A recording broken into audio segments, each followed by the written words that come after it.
You started when nobody even knew this word influencer existed, right? To be honest, at the beginning, the first 5, 6 years, it was very hard. And it's been 10 years, and the website says the customer satisfaction rate is like above 97%. When you are selling software, it's technology. We try to be a human behind. So we try to provide the best customer service and the best customer support. What are the top, let's say, 3 to 5 things that you're working on for your customers right now? We will be disclosing one new product, which is called Social Hub. So it's very interesting that you're getting into community. The world changed how we make relationship with people. Charlie Chaplin once said that life is tragedy in close up, but it's a comedy in long shot. So let's take a long shot view of this industry.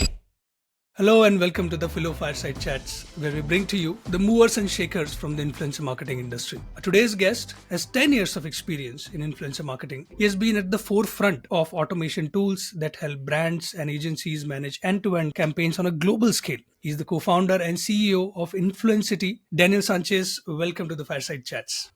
Thank you so much, and thanks for the invitation. That's a wonderful pronunciation of my name, by the way. Thank you so much. And before we come to Influencity, let's start on a fun note. You gave me the first word that comes to your mind when you hear the following words. Okay. Influencers, Creativity, influencer marketing. opportunity, Nice. Influencity. uh, challenge or challenging. Okay, wonderful. And Daniel Sanchez. Happiness. Oh, wonderful. It's great to have, a co-founder as happiness in your company. Yeah, I mean, why not? You have to be happy in order to be the best version of yourself. So, yeah. Yeah. So you're saying the best versions of ourselves exude happiness. I do think so. Yeah, I mean, I think that people who is not happy or who is stressed or whatever, uh, try to probably have or make worse decisions. So I Right. think that, and more when you are professionally speaking, when you are running a company, you have to you take and have decisions.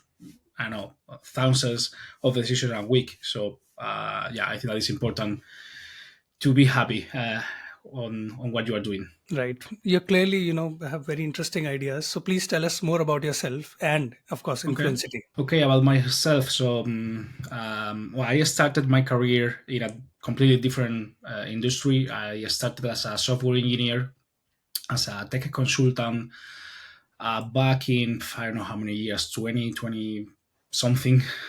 I'm too old now. But yeah, I started a long time ago, uh, in the tech industry, working for big corporations, large corporations mainly, internationally, not only in Europe, but also in North America and even in Africa, in South Africa, actually.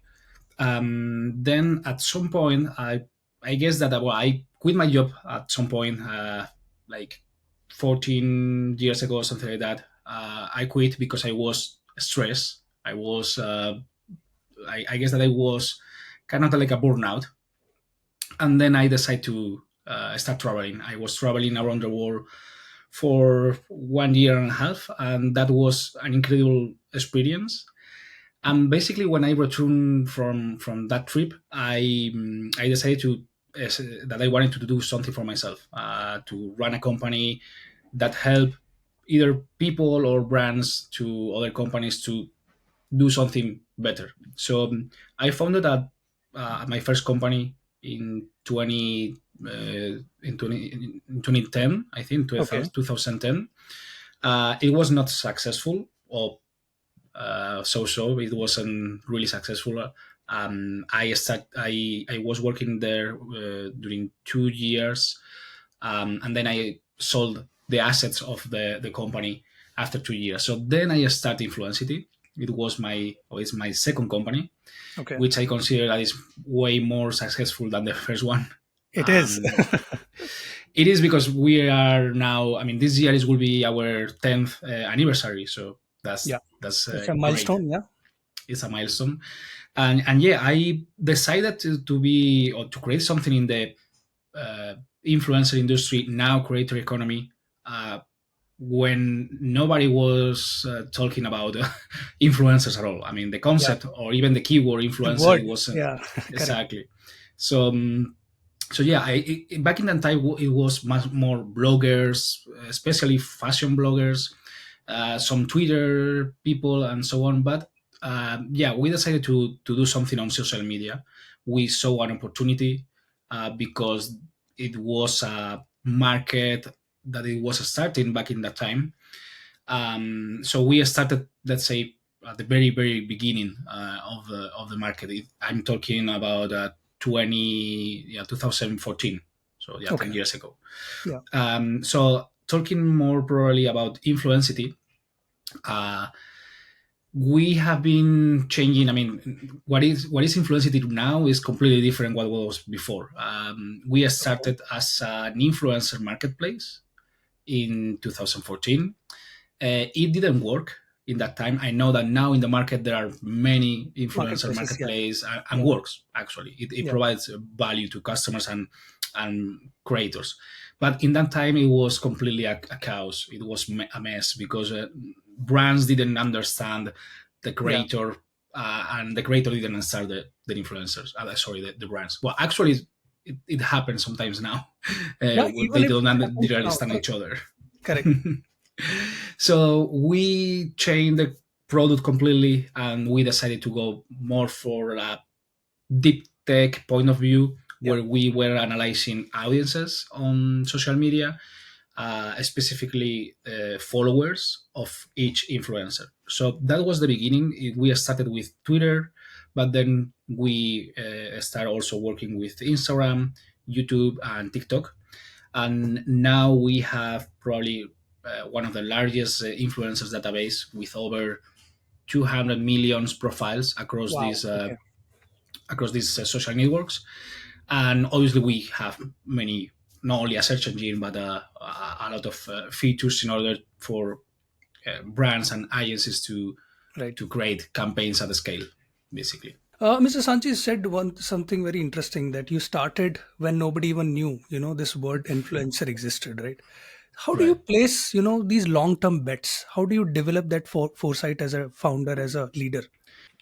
To be honest, at the beginning, it was, I mean, the first 5 6 years, it was very hard, very difficult because um, we had to educate a lot to our customers. Yeah. They didn't know how to do anything in the influencer space. So back in that time, I remember that we were providing also kind of like a strategy services or professional services in order to help our customers to understand what we were doing and understand how to outreach influencers, how to contact them, how to hire or collaborate with them, what you can ask, what you cannot ask to them, how to pay them. I mean, we were doing a lot of educational work On both fronts, um, influencers on as well both as brand. fronts. Yeah, Yeah. exactly.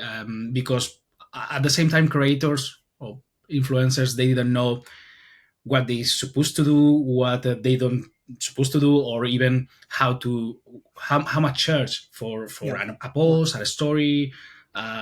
So yeah, it was tough the first years. Now the market is completely different. There are more professionals. Now, if you search on LinkedIn, you will see that there are roles with marketing specialist or influencer marketing manager. Yeah. Back in that time, that There's didn't no one. exist. So yeah, yeah. Right. And like it's been 10 years, and Influencity has come a long way. And clearly customers love you, because the website says, the customer satisfaction rate is like above 97%. So who are your customers, and why do they love you so much? Okay, well, good question. Well, who are our customers? That's the easy one.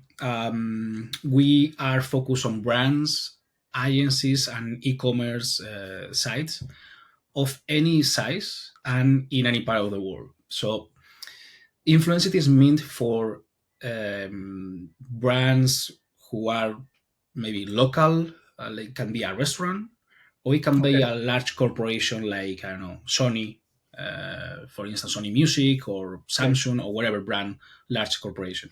So also for agencies who are running, especially influencer campaigns and e-commerce sites, which is probably a new thing now that we are able to track sales on e-commerce sites. Um, in terms of geographies, just to give you probably more information, we are focused on three main regions, which is main countries in Europe, North America, and Yeah. South America. Great. That's kind of like our main focus, but actually we have many customers on the APAC region as well. So Right. we have customers in around 70, 75 countries at this Wow. moment. Okay. So we are pretty global in that sense. It wasn't like that in the beginning, to be honest. In 2020, I mean, right before the pandemic, all our revenue were coming from Spain, Portugal, Italy, so very concentrated. Right. And now we are pretty global in that sense.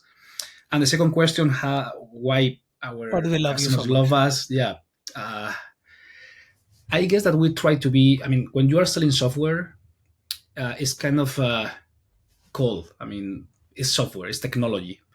So I think that one of the things that we try to be is to be a human behind. So we try to provide the best customer service and the best customer support that we can.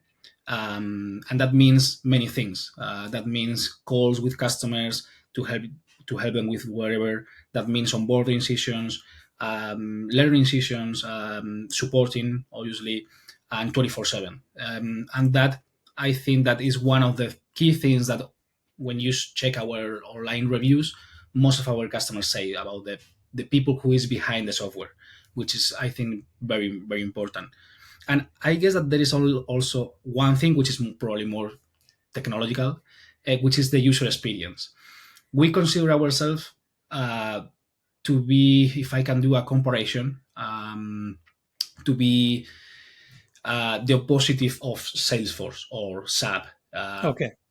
Very big software companies who are probably uh, not easy to use or not friendly in that sense. Yeah. So with us, you can Distant. learn Yeah. Yeah. exactly. It's very intuitive, and Yeah. you can. I mean, there is not learning curve at all. In one Yeah. week, you will probably know everything about Influencity. Yeah. I mean, I would, describe Influencity because I love films. I would say it's like Wes Anderson of, the B2B SaaS right there. Yeah. So yeah, moving on. What are some of the gaps that you're still trying to fill when measuring marketing campaigns with influencers? Because this is a Okay. recurring question, right? Even if you are Right. doing things around it, yeah, Yeah, and this is because I mean the market and industry is moving very quickly, and what is working now it will not work in 3 months. And we are working together with social networks. Social networks are changing everything all the time, and that obviously make us at the same time to adapt very quickly yeah, to that. So we offer many tools, many features for, let's say, the first part of a campaign, which is probably search influencers or identifying those influencers, analyzing profiles, audiences, get the performance, get different metrics. We are very good at that. And then probably now we are not that good on, let's say, campaign management. What means, okay, for instance, tracking content who is posted by an influencer, or for instance, tracking a specific ROI metrics. We do track, for instance, sales. If you are in e-commerce, we will track how much you have sold from a specific influencer or even from a specific post. right, But if you want to measure other type of metrics, we probably will not help you in that sense. So now we are working on offering better insights for the brands in order to understand what is working, what is not working, what is probably giving you conversions. Yeah. And conversion can be a sign up in a form, it can be a sale, it can be anything. So all this attribution model, let's say, Yeah. is what we are working now. Right.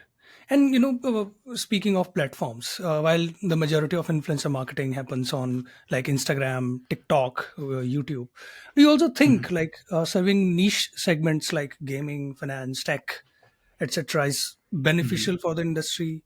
And if so, how is Influencity going? About adding newer platforms that cater to these niche segments. Yeah, absolutely. You're completely right. It's true that Instagram and TikTok now they are the strongest networks, but Twitch, for instance, in the sense for gaming, Yeah. is the main one.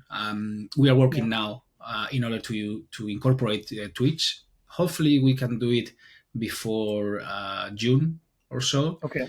Okay. It will be a bit different. Obviously, each social network has their own metrics, their own insights.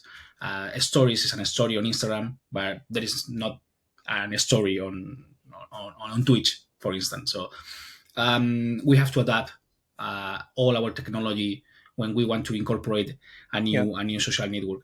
We will do it with Twitch for gaming, especially also Twitter, Okay. well now X, Yeah. for many different other verticals or industries. Twitter is very good for financials, also for educational content. I mean, I know that there are a lot of um, let's say not so good content on Yeah. X, Yeah. but at the same time there are very very good content creators on Twitter, Yeah. which who teach a lot of things on that social Right. networks. So yeah, And there are less number of bots, I think, since Elon Musk has taken over. So it's true, it's yeah. completely true. In average, we have analyzed that there are together, I mean, in all social networks, there are around 8-10% of their Okay. users are fake, completely fake. They are bots. It's true Okay. that Twitter back in that time before Elon Musk, it was a bit higher. And the problem that they had is when they were banned, they were shutting down those accounts. Rapidly, the people behind those bots they were creating new ones. So it was very easy Oh. for Okay. them to create new bots. That didn't happen on Instagram, for example. Instagram or Meta in general, they are they are doing, I guess, that a better job on how to control These fake bots. accounts. Yeah, Yeah. before Elon Musk. But it's true Yeah. that after the era of Elon Musk, they have been focused on this, which I think that is a very good decision. Yeah. And now the bots, if I remember correctly, before Elon, it was around 20-25% of the Wow. accounts. Now they That's have massive. Yeah. reduced, yeah, they haven't reduced that number into the average, which is 10%, 8% Right. of the social network. Yeah.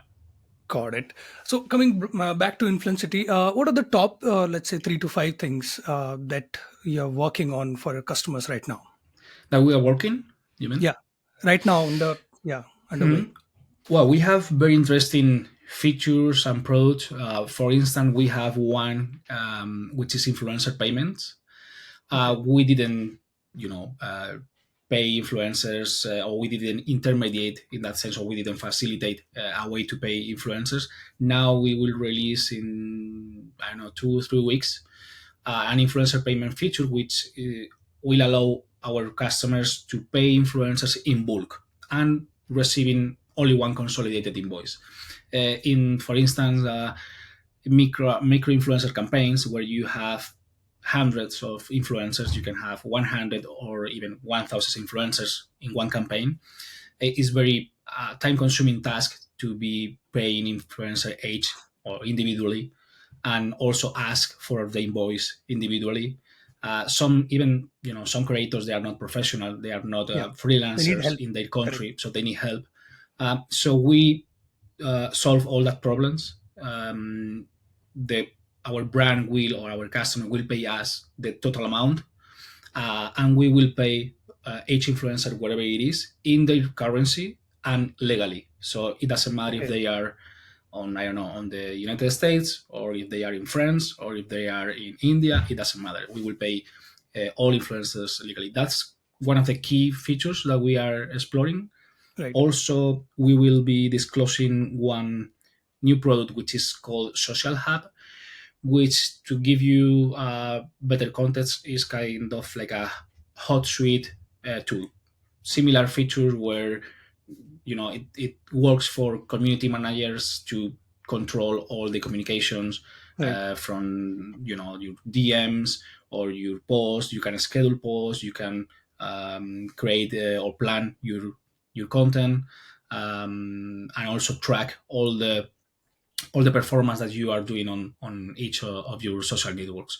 I think that these are the two, probably two new things that we will release in this month.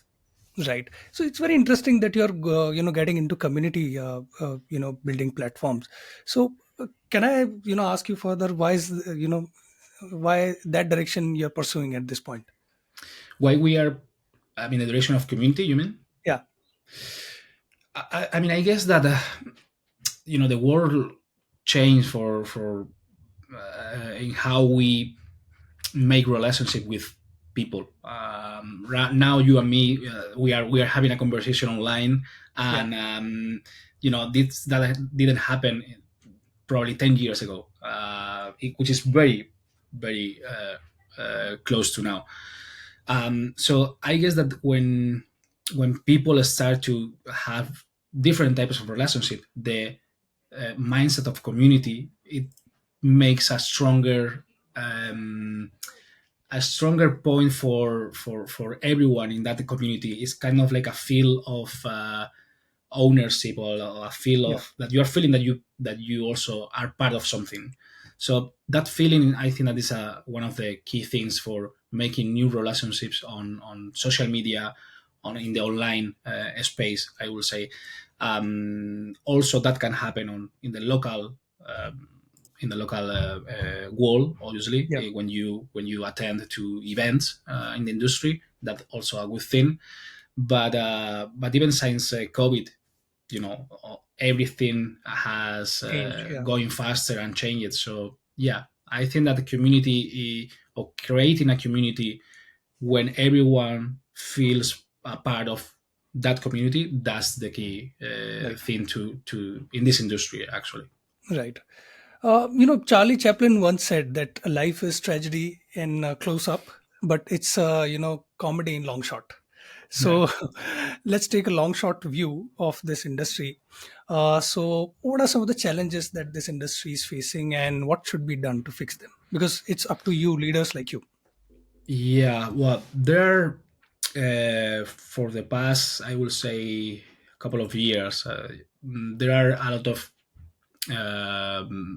of new laws and rules on different countries, which were not before, and now they are helping that both sides, brands and creators, to understand what they have to do, or how they can do this job, which is the creating content on social media. So there is an important thing from the legal perspective, disclosing what is an advertising, what is not an ad. If you receive a product for free, if I have to disclose that information or not. So there are a lot of questions that I know that most of the creators, they probably ask themselves.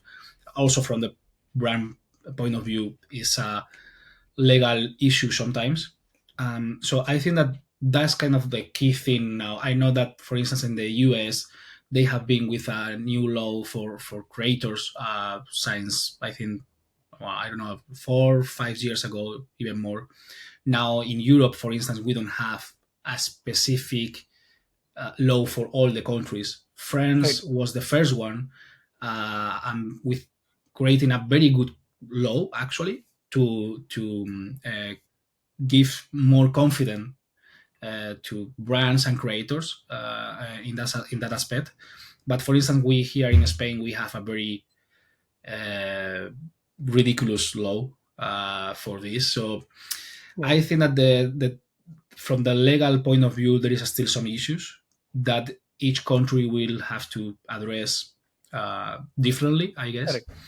That's one of the things that came together with brand safety, Yeah. which is a very important thing for Very brands, important. especially the big ones. They obviously don't want to do or create, Yeah. mistakes. Correct. Get involved with people. Working Since we're working in remote environments now, so that's also difficult. exactly, exactly. So that's one of the probably things that we will need to to create. Address. Yeah. Yeah, address. Also, there are. I know that this is kind of the typical thing, but measuring the essential ROI is still a thing. It's not a. Yeah. That's why we are working on that a lot. I mean, when you are working in marketing, in digital marketing, the attribution model can be many things. I mean, how an influencer post influence you in your buying decision, or it was because you saw, I don't know, an advertisement on TV. Maybe you hear something in a podcast. So how you attribute that sale or that conversion That's to true. each Yeah. piece of content or each piece of advertising. So this is going to be a key thing, and it's going to be a gap for sure. Not now, but for many years. Yeah. And I'm saying this because in other more mature industries, Yeah. they are still having this type of conversation, and Yeah. it's common sense. There are many different paths that a customer can follow in order to purchase something. So Yeah, definitely. I mean, the future belongs to content creators, influencers. mhm, It's just a matter of time. And of course, as you mentioned, the laws of different countries, they need to be mhm, streamlined. Can I throw a curveball at you at this point in mhm, time? How mhm. many of Influencity employees are content creators? Wow, that's a very good question, and you will surprise.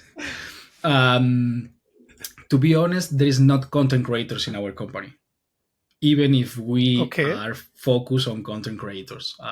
It's kind of weird, probably, or strange.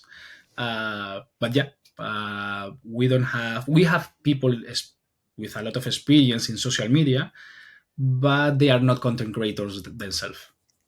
Okay. Okay, that's a note for to Yeah. think about, because in-house No, creators are also increasing nowadays. no, it's true. Definitely. I mean, we are always looking for new people, and especially in marketing department. And I mean, it's when you hire someone, it's very tough to find the right person. And if they are a creator, to be honest, obviously Yeah. they have more points. I mean, we can count you as a creator. You're a LinkedIn creator. You're appearing on this podcast. You're creating a lot of content. So, That's true. But I don't consider myself a content creator. That no. I mean, I could. But yeah. probably content creator. I mean, I guess that everyone is content creator, but not everyone is an influencer. It can be a different thing. Yeah. Yeah. That's a great line, by the way. It should be on a t shirt. You have been in this industry for the past 10 years. Can you tell us about some fun facts or something that has blown your mind away along this journey, or you're still fascinated by? Okay. Well, I don't know if it's fun, but I'm still surprised when I hear this, and I have been hearing this from the past 10 years all the time. Brands used to want to control the creativity and the content of content creators and influencers, and that means that they give probably so many guidelines or instructions for the person to create that content, and that's not a good thing.